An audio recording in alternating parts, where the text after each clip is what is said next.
Good morning dear students business studies में हमारा chapter business services चल रहा था, जिसमें हम बिजनेस सर्विस के लास्ट स्टेप वेयर हाउसिंग पर थे।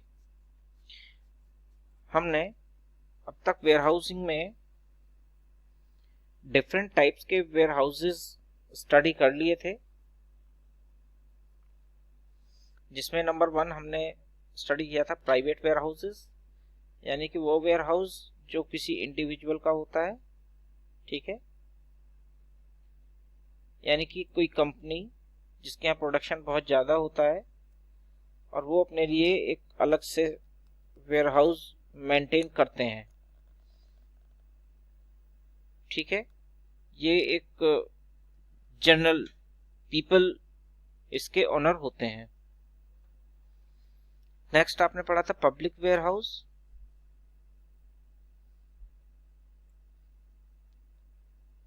ये जो वेयर हाउस होते हैं इसके ओनर एजेंट या गुड्स के जो ओनर होते हैं वो होते हैं, और ये वेयर हाउसिंग में गुड्स को स्टोरेज के अलावा रेल और रोड के ट्रांसपोर्टेशन की फैसिलिटीज भी प्रोवाइड करते हैं। नेक्स्ट है बॉन्डेड वेयर हाउसेस, जो लाइसेंस पर होते हैं।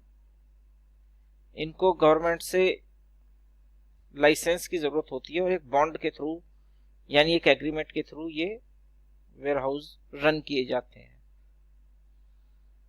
नेक्स्ट है गवर्नमेंट वेयर हाउसेस। इनकी ओनर गवर्नमेंट होती है।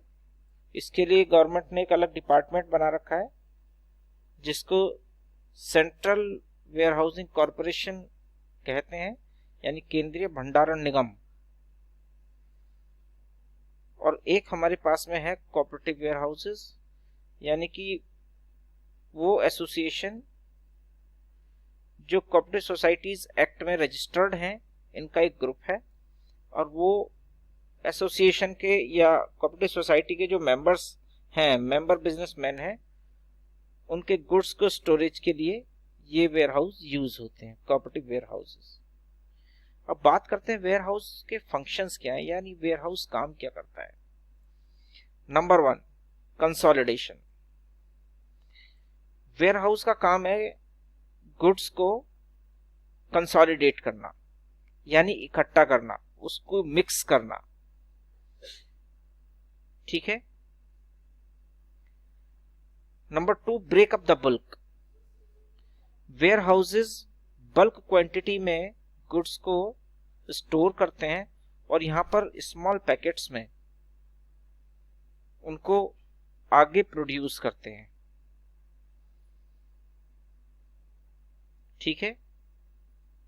नेक्स्ट है स्टॉक पाइलिंग। एक्चुअली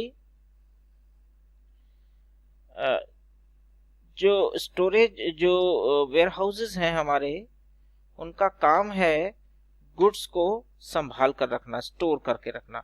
यानी कि जो सीजनल हैं, सीजनल प्रोडक्ट्स हैं, उनको वो स्टोर करते हैं और ऑफ सीजन में ये गुड्स की सप्लाई करके जो भी डिमांड है, कस्टमर्स की डिमांड है, उनको पूरा करते हैं। नेक्स्ट वैल्यू एडेड सर्विसेज, यानी कि ऐसी सर्विसेज या एडिशनल ऐसी सर्विसेज ये प्रोवाइड करते हैं जिससे जो गुड्स का प्राइस है वो इंक्रीज हो जाता है, प्रोडक्ट का प्राइस इंक्रीज हो जाता है और प्रोडक्ट इजीली यूज के लिए तैयार रहता है, जिसमें मिक्सिंग, पैकेजिंग, ये वेयर हाउस पैकेजिंग भी करते हैं एंड लेबलिंग भी करते हैं। कुछ ऐसे गुड्स हैं जिनको रियल में स्मॉल पैकेजिंग की जरूरत होती है, लेबलिंग की जरूरत होती है मार्केटिंग के लिए। तो ये काम वेयर हाउसेस का है और इसके लिए वो एडिशनल वैल्यू भी चार्ज करते हैं, जिससे प्रोडक्ट का जो प्राइस है वो इंक्रीज हो जाता है। नेक्स्ट है प्राइस एस्टेब्लिशमेंट। वेयर हाउसेस का काम प्राइस को मेंटेन करना भी है, क्योंकि डिमांड और सप्लाई को मेंटेन करने के लिए गवर्नमेंट को वेयर हाउसेस पर डिपेंड रहना पड़ता है।